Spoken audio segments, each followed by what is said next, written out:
Hi, in this video, I will show you how to connect Bitform to Elastic Mail using Bitflows. Bitflows is an advanced automation plugin for WordPress. It helps you create complex workflows and integrate various apps seamlessly. I have already installed the Bitflows plugin on our site. In this tutorial, I will explain how to create a new contact in Elastic Mail using Bitform.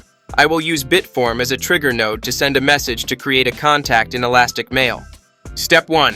Create a new flow. First, navigate to the Flows page. If you have not created any flow yet, click on the Create Flow button. Enter a name for your flow, and then click on the Create button. Once you have successfully created a new flow, it will be displayed like this. Step 2. Add Bitform as a trigger.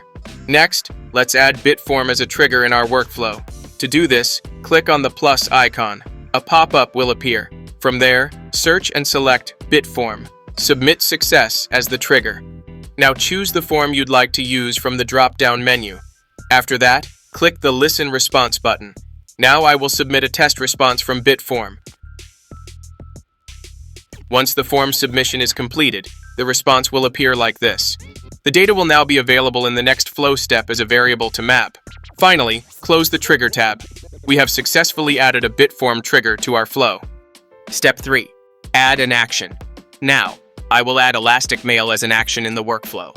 Click the plus icon again, then search and select Elastic Mail, Create Contact as the action from the pop-up. Next, select an Elastic Mail connection from the drop-down menu. If you don't have any existing connection or want to create a new one, simply click the Add Connection button. Here, write a name for your connection. Then you will need to provide an API key to establish a connection with Elastic Mail. To get your API key, visit the Elastic Mail settings page.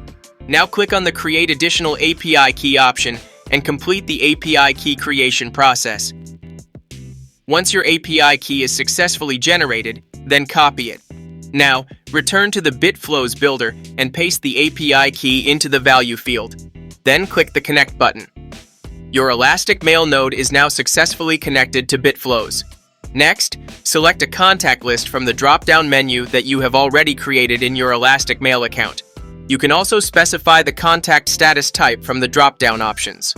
Now, I will map the fields from the Bitform responses to the Elastic Mail fields.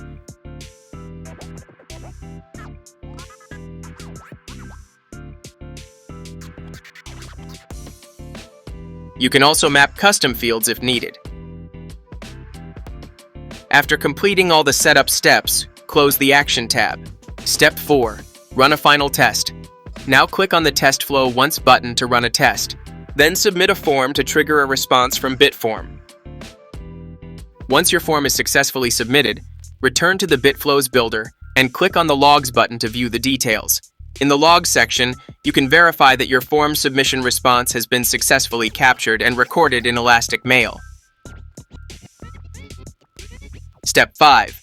Verify the contact in Elastic Mail. Finally, go to your Elastic Mail dashboard and click on Audience. Then select List. Here, you will see that a new contact has been successfully created in your Elastic Mail account. That's all for this tutorial.